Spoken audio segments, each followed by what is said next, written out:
Pringsewu is one of the regency in Lampung Province, Indonesia.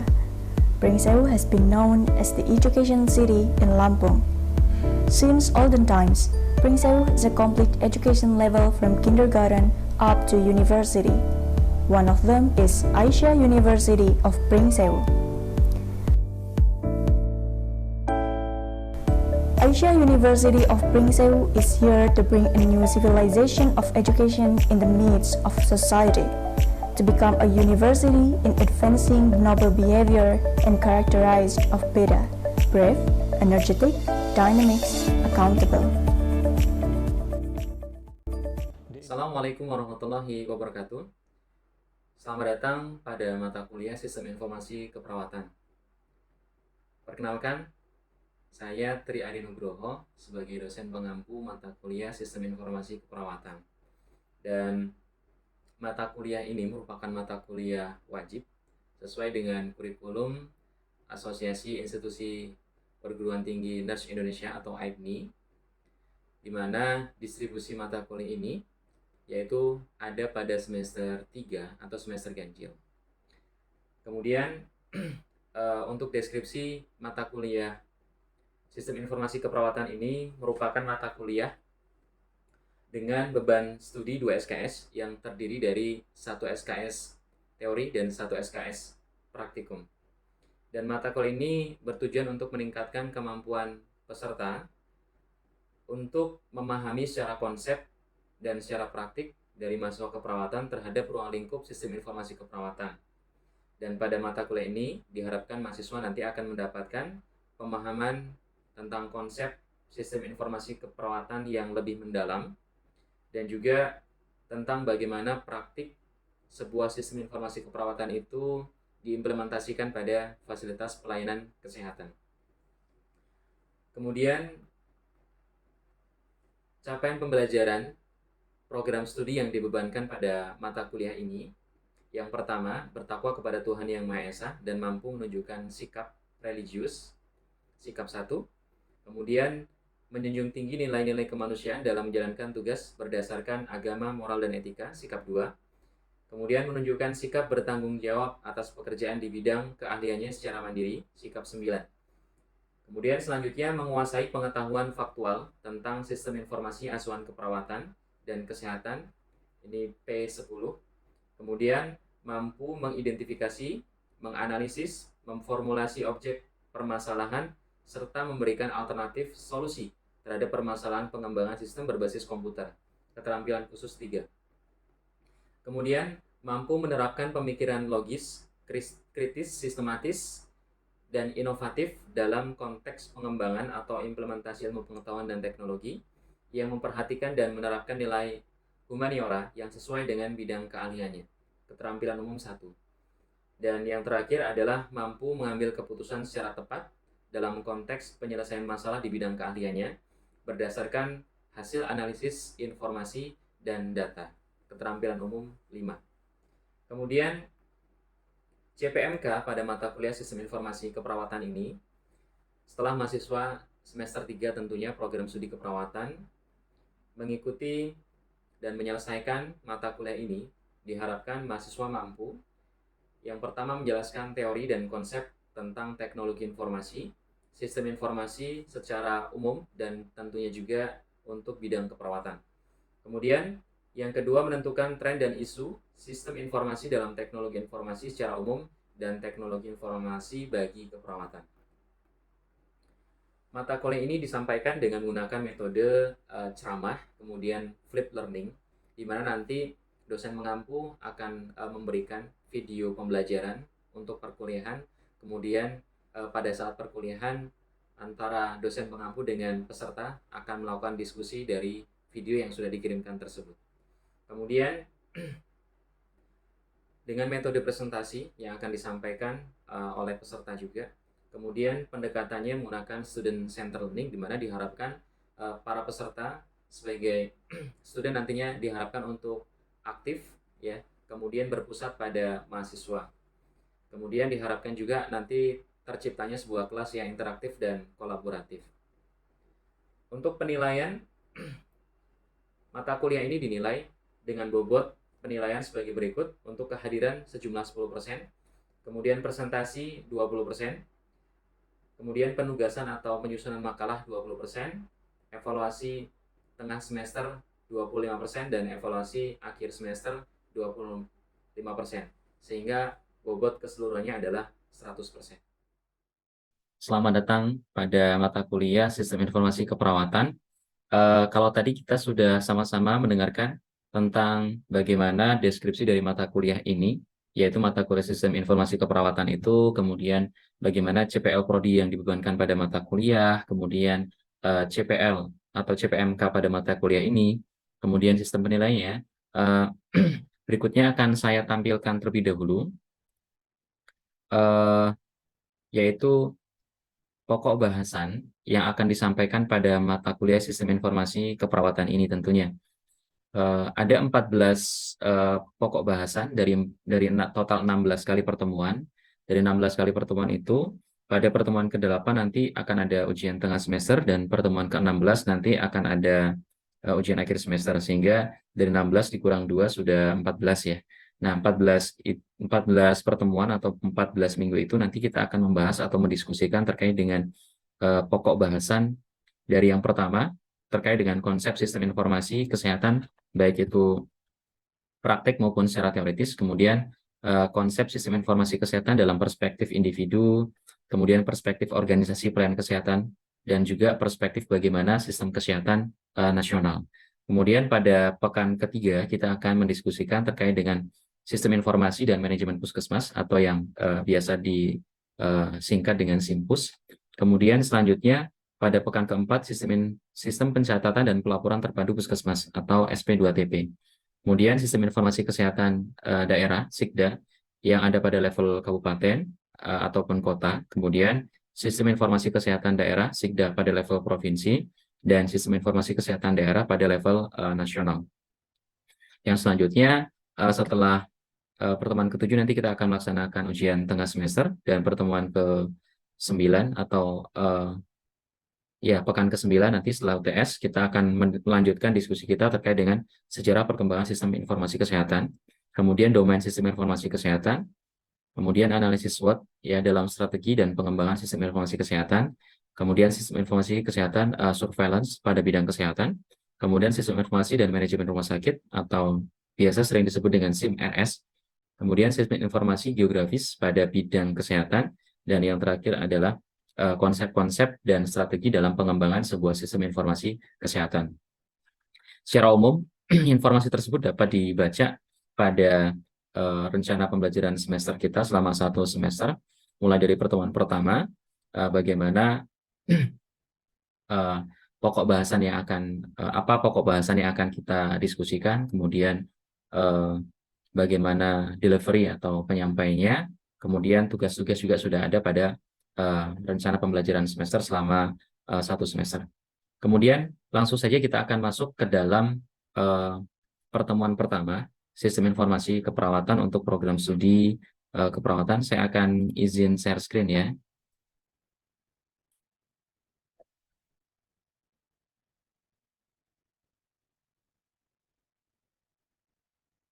Oke, bagaimana? Apakah sudah tampil? Oke, terima kasih atas feedback-nya ya. Mudah-mudahan bisa dilihat pada masing-masing perangkat dari peserta semuanya.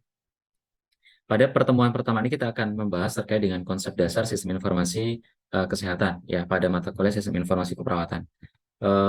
Tujuan pembelajaran kita dengan kita mendiskusikan pokok bahasan ini diharapkan nanti kita semuanya akan paham bagaimana sebuah sistem informasi kesehatan. Kemudian kita akan paham juga bagaimana apa saja yang menjadi dasar hukum dari implementasi sebuah sistem informasi kesehatan. Kemudian pengertian terkait dengan sistem informasi kesehatan, mulai dari definisi data, informasi, sistem informasi, dan seterusnya. Kemudian yang terakhir adalah tujuan dari sistem informasi kesehatan. Nah, ini yang menjadi sebuah dasar ya atas implementasi sebuah sistem informasi kesehatan secara global, yaitu WHO Health System Framework ya. Ada 6 komponen pada health system framework yang dirilis oleh WHO ya, yang ditentukan oleh WHO ini. Yang pertama adalah service delivery. Ya, komponen yang pertama adalah service delivery. Kemudian yang kedua adalah health purpose, kemudian information, medical products, vaksin dan teknologi, kemudian financing dan yang terakhir adalah leadership dan governance. Nah, kita akan bahas satu persatu terkait dengan komponen-komponen yang ada pada health system framework oleh WHO ini ya. Yang pertama adalah service delivery. Service delivery. Bagaimana sebuah sistem informasi kesehatan itu memastikan ketersediaan layanan kesehatan yang memenuhi standar kualitas minimum dan tentunya saja mengamankan akses dari pasien atau pengguna layanan kesehatan itu sendiri. Kalau kita cermati untuk service delivery, bagaimana penyampaian atau pemberian layanan kesehatan di Indonesia itu disampaikan oleh petugas pelayanan kesehatan ataupun fasilitas pelayanan itu sendiri. Apakah sudah sesuai dengan harapan dari masyarakat atau belum? Mungkin ini bisa menjadi topik yang sangat-sangat menarik untuk kita diskusikan ya. Kemudian yang selanjutnya health workforce ya, bagaimana kemampuan sebuah sistem kesehatan untuk memenuhi tujuannya yang ini tergantung pada aspek pengetahuan, kemudian aspek keterampilan, aspek motivasi dan penyebaran dari orang yang memberikan layanan kesehatan ya. Kalau tadi pada bagian komponen yang pertama itu adalah bagaimana pelayanannya itu diberikan. Kalau yang kedua ini adalah bagaimana sebuah sistem kesehatan itu memberikan atau memenuhi aspek pengetahuan keterampilan ya. Kemudian juga termasuk dengan persebaran distribusi dari tenaga kesehatan yang memberikan pelayanan kesehatan. Karena kita ketahui sendiri bahwa mungkin belum adanya pemerataan untuk distribusi dari pelayanan kesehatan itu sendiri, dari petugasnya gitu ya. Kita ketahui bahwa untuk daerah yang kota mungkin ya, itu memiliki selain fasilitas yang memadai, kemudian jumlah tenaga kesehatan yang mencukupi, termasuk juga dari sisi kemampuan ya, keterampilan, ya, pengetahuan dan lain sebagainya juga. Nah itu perlu kita diskusikan lebih lanjut ya sepertinya ya. Karena ini cukup menarik terkait dengan kemampuan dan juga pendistribusian. Kemudian yang selanjutnya information ya, information ini bagaimana sebuah sistem kesehatan itu menjamin proses pengumpulan, kemudian pengolahan, analisis dan penggunaan informasi yang handal serta tepat waktu ya untuk menjadi sebuah dasar dalam pengambilan keputusan di dalam sistem kesehatan. Kalau kita kaitkan pada mata kuliah yang sedang kita diskusikan hari ini adalah komponen yang sangat erat kaitannya yaitu komponen information. Kemudian komponen yang selanjutnya adalah medical products, vaksin dan teknologi. Bagaimana sistem kesehatan ini berfungsi dengan baik dan dapat memastikan akses yang adil kepada produk-produk medis ya. Kemudian vaksin dan juga teknologi lain dengan jaminan kualitasnya, keamanannya, serta kemanjurannya, efikasinya, dan juga efektivitas biaya dan penggunaannya secara benar dan hemat biaya. Kemudian komponen yang kelima adalah financing. Fungsi sistem kesehatan berkaitan dengan pengelolaan dana yang memadai untuk kesehatan dengan cara memastikan orang itu dapat menggunakan pelayanan yang diperlukan dan juga dilindungi dari ketidakmampuan untuk membayar biaya sehingga tidak dapat mengakses pelayanan kesehatan. Nah, salah satu implementasi dari financing di negara kita mungkin ini bisa kita kaitkan dengan salah satu program JKN ya, Jaminan Kesehatan Nasional, yang programnya bernama BPJS. Kemudian komponen yang keenam adalah leadership ya, leadership dan governance ya. Sistem kesehatan yang baik harus memastikan kerangka kerja kebijakan strategis yang dikombinasikan dengan adanya pengawasan secara efektif, kemudian integrasi antar sistem yang satu dengan yang lainnya, adanya akuntabilitas, kemudian adanya aturan-aturan atau regulasi, yang mengatur jalannya sistem itu sendiri, kemudian termasuk dengan insentif, kemudian perhatian dengan desain sistem itu sendiri. Dan dari 6 komponen yang ada pada sistem kesehatan, diharapkan itu dapat meningkatkan derajat kesehatan ya, kemudian juga responsif dari pemberian pelayanan kesehatan itu sendiri, kemudian adanya perlindungan atau jaminan dari resiko terhadap pelayanan kesehatan, kemudian diharapkan juga dapat meningkatkan ya efisiensi dari pelayanan kesehatan itu sendiri. Kalau kita lihat sistem kesehatan nasional di negara kita ya, kalau tadi pada framework health system oleh WHO itu ada 6 komponen, sedangkan kalau untuk sistem kesehatan nasional di negara kita itu ada 7 komponen nih, 7 komponen. Sebenarnya komponen ini saling berkaitan ya. Ada beberapa yang mungkin tidak ada, tetapi ada bagian-bagian komponen yang lainnya, ada komponen yang lainnya juga yang sesuai dengan kerangka dari WHO. Yang pertama adalah upaya kesehatan, yang kedua penelitian dan pengembangan, kemudian pembiayaan ini sama dengan financing ya pada framework health system WHO, kemudian SDM juga ada pada framework health system WHO, kemudian farmasi, alkes, dan selanjutnya ada manajemen informasi, regulasi. Ini hampir sama dengan bagian yang information pada framework health system WHO. Dan yang terakhir ada pemberdayaan masyarakat. Oke, sampai di sini. Jika ada yang ditanyakan atau didiskusikan, silakan. Oke, belum ada. Oke, kalau belum ada, kita lanjut ke bagian dasar hukum sistem informasi kesehatan. Oke. Dasar hukum sistem informasi kesehatan, kita mulai dari dasar hukum yang paling tinggi yaitu Undang-Undang Republik Indonesia Nomor 19, ya. Kemudian ada PP, Peraturan Pemerintah Republik Indonesia Nomor 46 Tahun 2014 tentang SIK. Ini yang sangat erat kaitannya dengan topik pembahasan mata kuliah kita ya, yaitu tentang sistem informasi kesehatan. Kemudian ada Peraturan Menteri Kesehatan Nomor 92 Tahun 2014 tentang penyelenggaraan komunikasi data (Komdat) dalam sistem informasi kesehatan terintegrasi. Kemudian ada Keputusan Menteri Kesehatan, kemudian ada Keputusan Menteri Kesehatan yang selanjutnya tahun 2003 dan tahun 2002. Oke, selanjutnya kita akan masuk kepada konsep dari sebuah sistem. Nah, kita masuk ke dalam konsep sebuah sistem.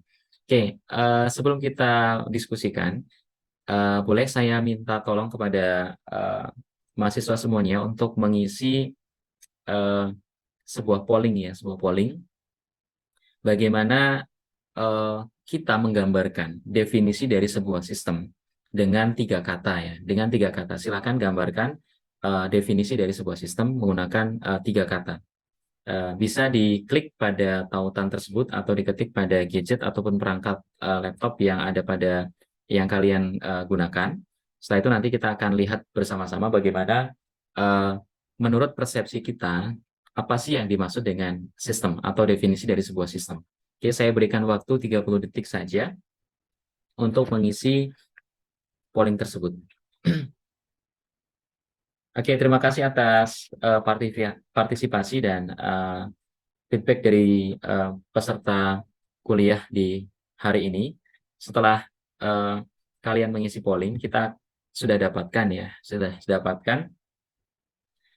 gambaran dari definisi sebuah sistem. Oke, kalau kita lihat berdasarkan apa yang sudah kalian tuliskan, ada tulisan yang paling besar, kemudian paling tebal ya, berada di tengah-tengah, itu merupakan perwakilan dari jawaban yang terbanyak ya, yang diisi oleh kalian.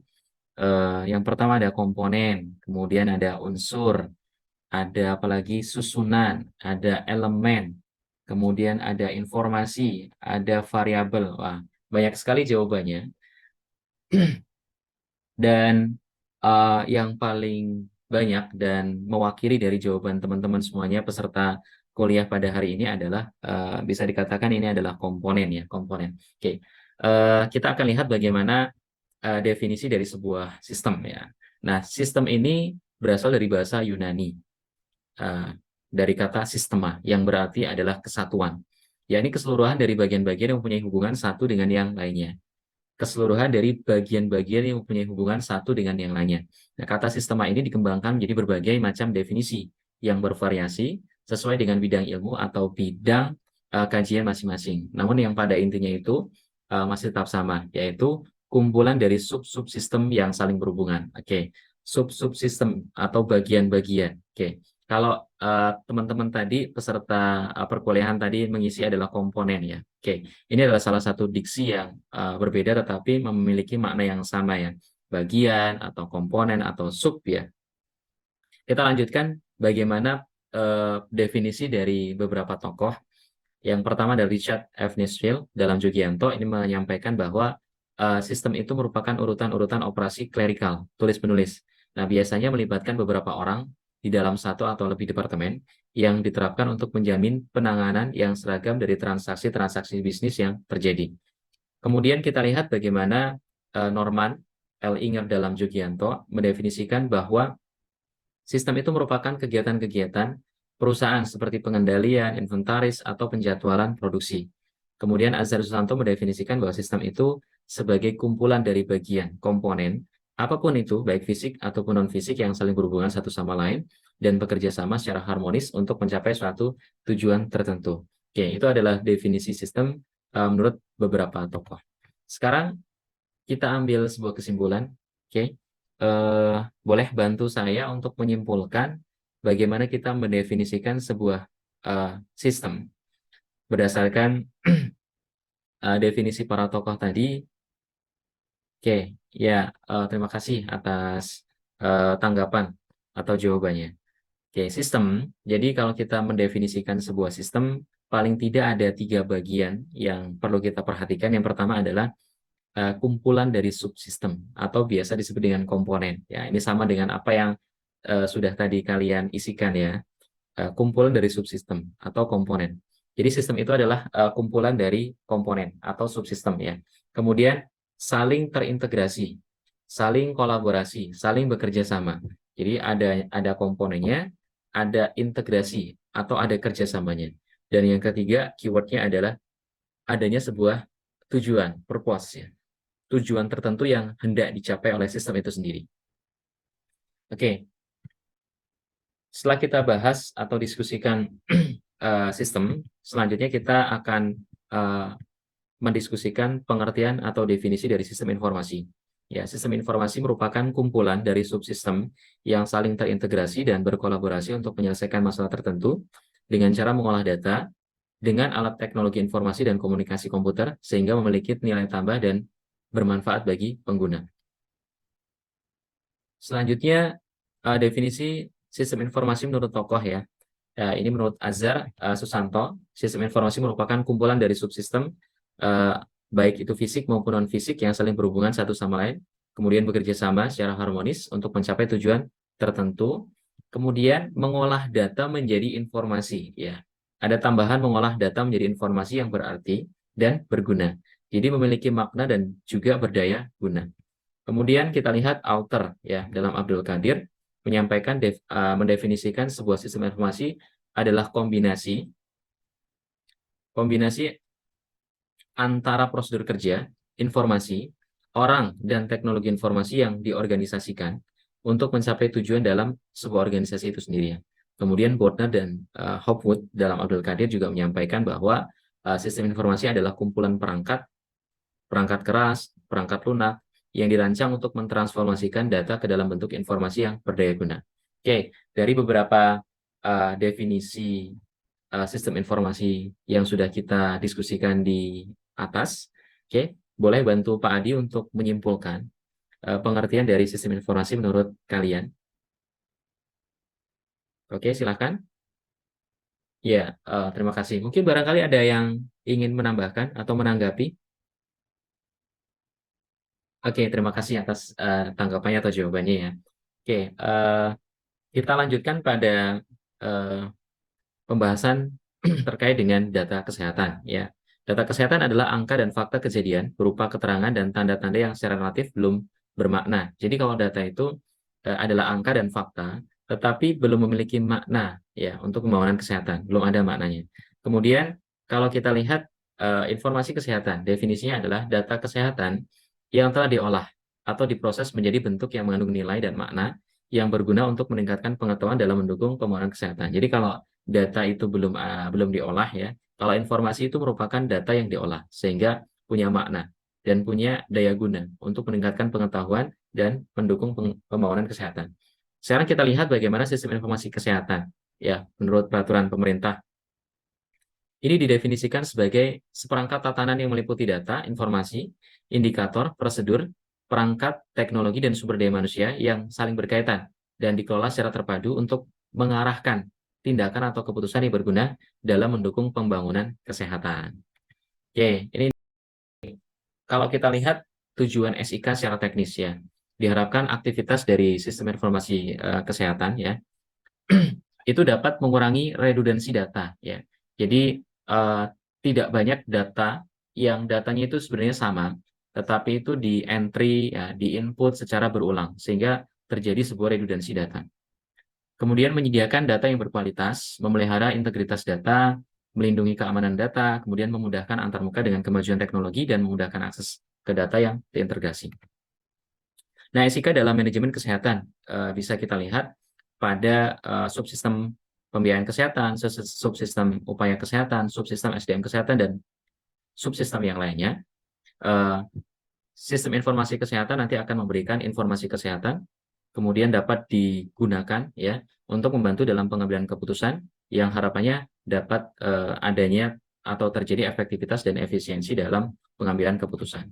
Kemudian SIK dalam manajemen kesehatan, manajemen pasien klien ya, pengambilan keputusannya yaitu tentang bagaimana pasien atau klien harus dilayani atau ditangani. Nah, siapa sih decision maker-nya? Yaitu setiap petugas kesehatan.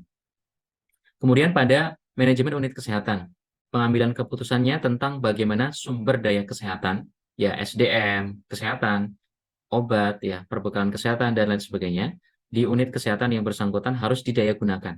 Ya. Kemudian siapa decision maker-nya? Yaitu pimpinan unit kesehatan. Bisa kepala puskesmas, KUPT ya, direktur rumah sakit, kemudian pimpinan klinik, dan lain sebagainya.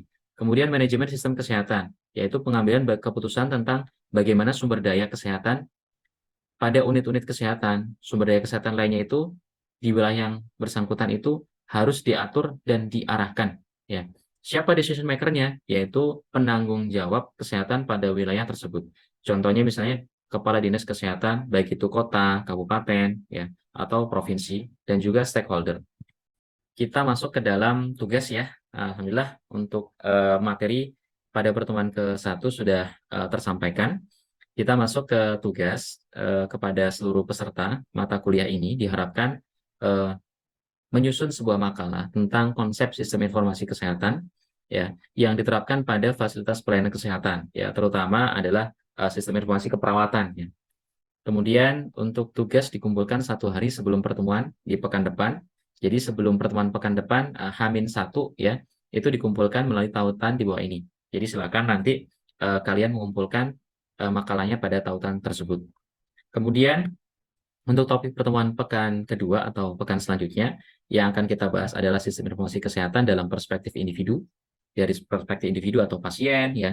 Kemudian perspektif organisasi pelayanan kesehatan, kemudian perspektif sistem kesehatan nasional. Oke, terima kasih atas perhatiannya untuk pertemuan hari ini. Jika ada hal-hal atau materi yang ingin ditanyakan atau disampaikan, boleh melalui grup WA ataupun juga bisa japri ke Pak Adi, atau ada hal-hal yang kurang kalian pahami, ya, atau ingin mendapatkan beberapa sumber bacaan, itu boleh, silakan untuk japri aja ke Pak Adi. Kita akhiri untuk pertemuan diskusi pada hari ini dengan bersama-sama membaca lafaz hamdalah. Alhamdulillahirabbil alamin.